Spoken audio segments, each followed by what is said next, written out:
Salut à tous, bienvenue. Les espions, ça vous parle? Eh bien, si ça vous parle, si vous les aimez, si vous voulez en savoir plus, notamment sur le début de l'espionnage en Israël, eh bien, restez avec nous. Des livres, c'est pour vous, des livres qui en parlent très bien.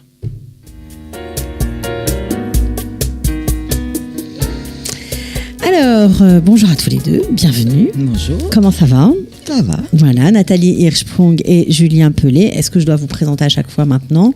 Oh, peut-être on nous connaît un petit peu maintenant. Un petit peu, ça va un petit peu mieux, mais on continuera à vous présenter bien évidemment. Alors, vous nous avez fait une petite sélection et tous les deux, ou presque, vous allez nous parler d'espionnage. Alors Nathalie, vous avez amené un bouquin qui s'appelle « Espions de nulle part » d'un auteur que peut-être les francophones ne connaissent pas parce qu'il n'est pas francophone et qui s'appelle Matti Friedman. Alors on va peut-être commencer par lui. Qui est Matti Friedman? Alors Matti Friedman est un journaliste d'investigation qui est né à Toronto, qui vit à Jérusalem aujourd'hui. Il a été longtemps correspondant pour Associated Press en Israël, dans les territoires palestiniens, au Liban.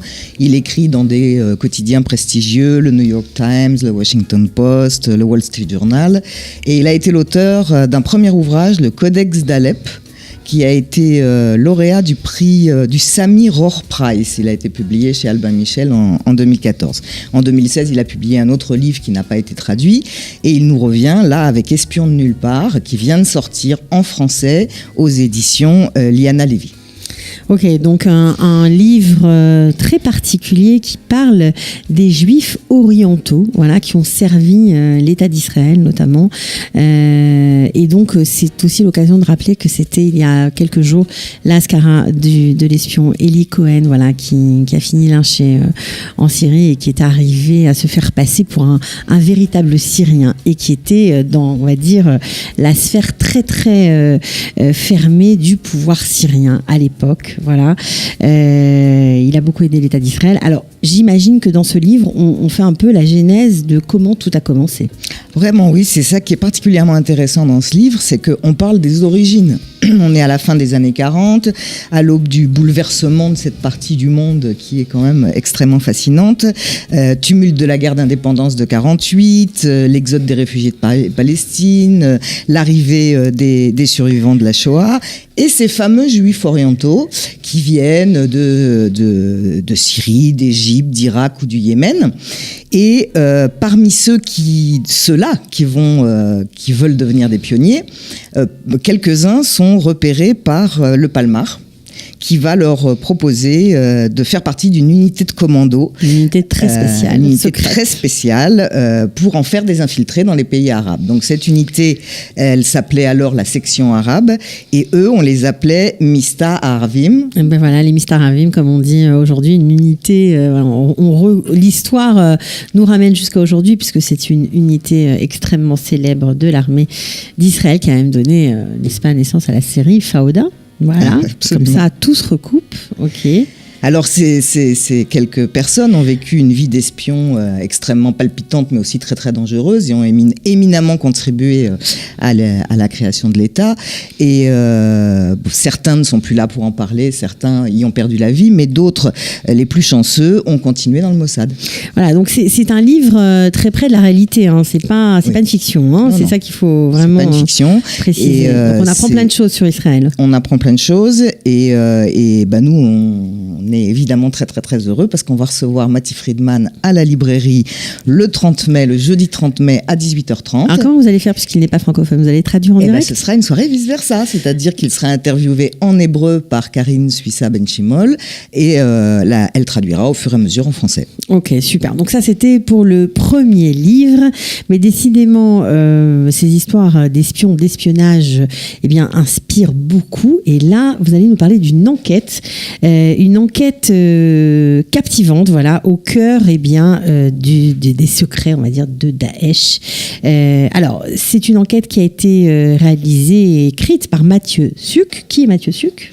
Alors, Mathieu Suc est un essayiste, un journaliste qui a fait, comme vous venez de le dire, un travail absolument colossal d'investigation, puisqu'il s'appuie sur 77 000 procès-verbaux de police, de justice, des centaines de notes des services secrets, une quarantaine d'entretiens conduits auprès de magistrats. Un travail de fourmi, quoi. Du travail de fourmi. Donc ça s'appelle Les Espions de la Terreur. C'est paru aux éditions HarperCollins tout à fait récemment. Voilà, on voit l'image à l'écran. Fin 2018.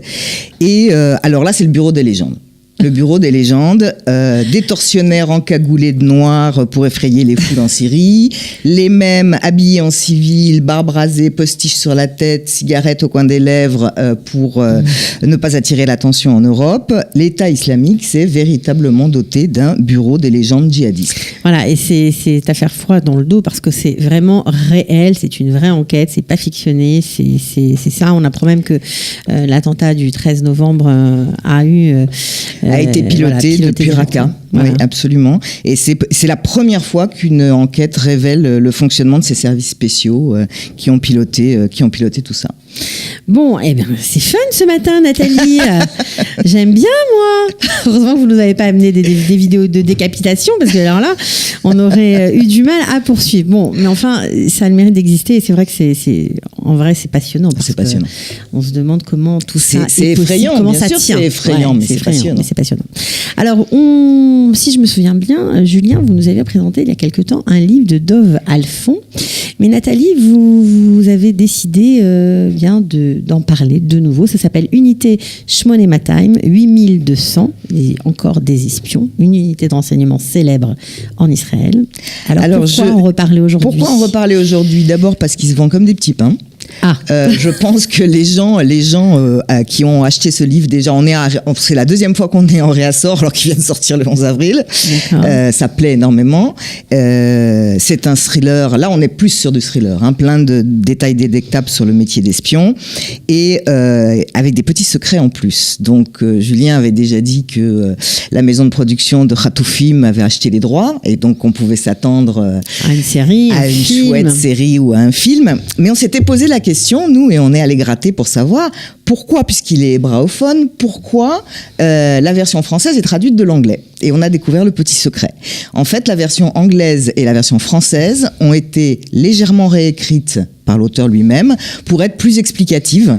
Voilà, parce que, pour parler à un public de profanes, c'est ça. Parce que bon, Shmonématayim en Israël, tout le monde connaît, mais lorsqu'on est en Europe, on ne sait pas ce que c'est. Et il y a des tas de choses qu'il évoque dans le livre qui sont vraiment pas tout à fait transparentes pour des lecteurs internationaux.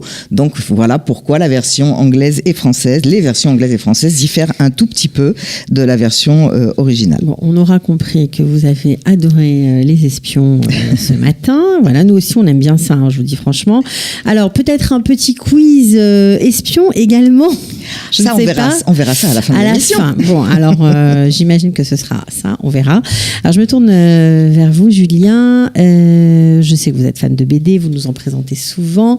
Et pour rester dans la continuité, vous nous avez amené La Brigade Juive en 3 tomes, une BD. Il faut appuyer sur le bouton rouge parce que sinon, voilà. Pardon.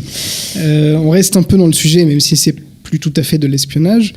Donc La Brigade Juive par Marvano. Voilà, on va peut-être voir en image, en insert, la couverture, voilà, du livre, ouais.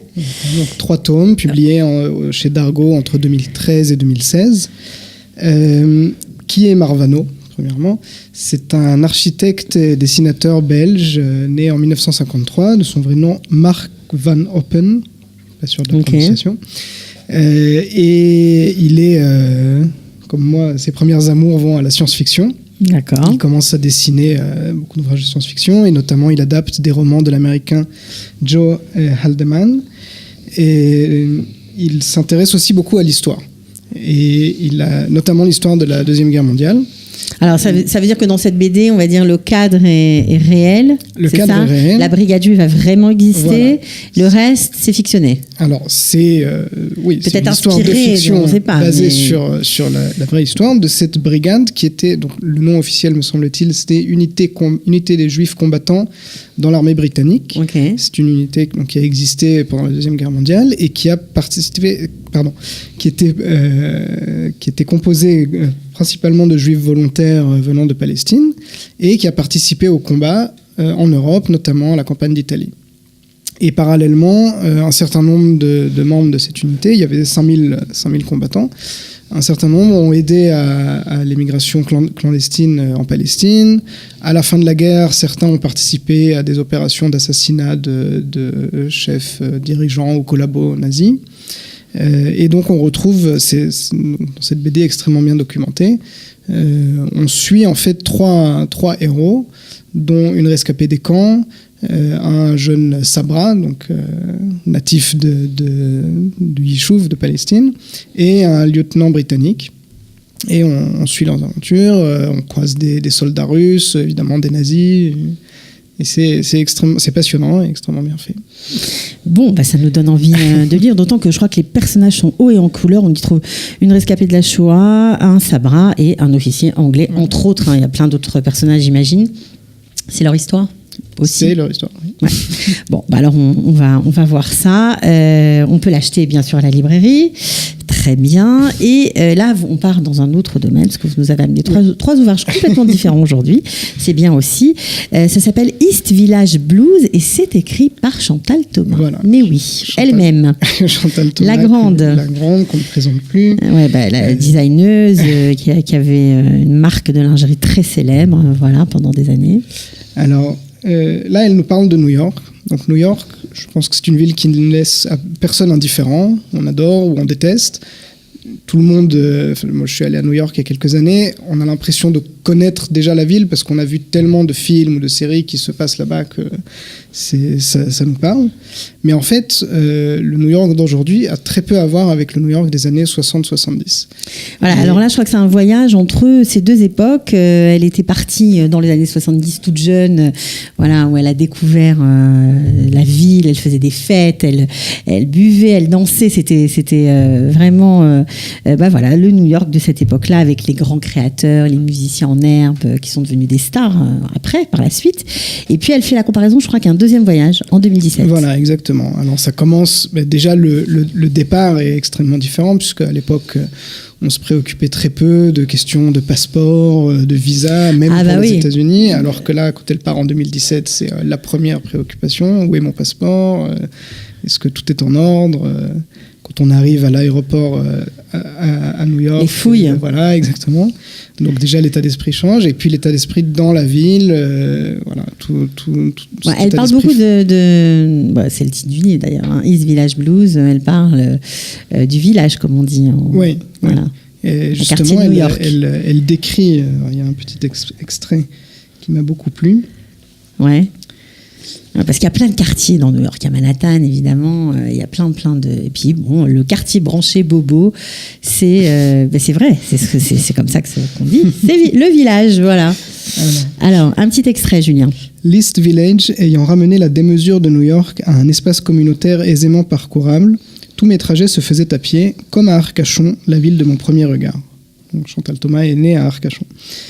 Et ils étaient sous-tendus par la même curiosité. Des matières, des détails, des gens, des visages, des changements de ciel, des manières de parler.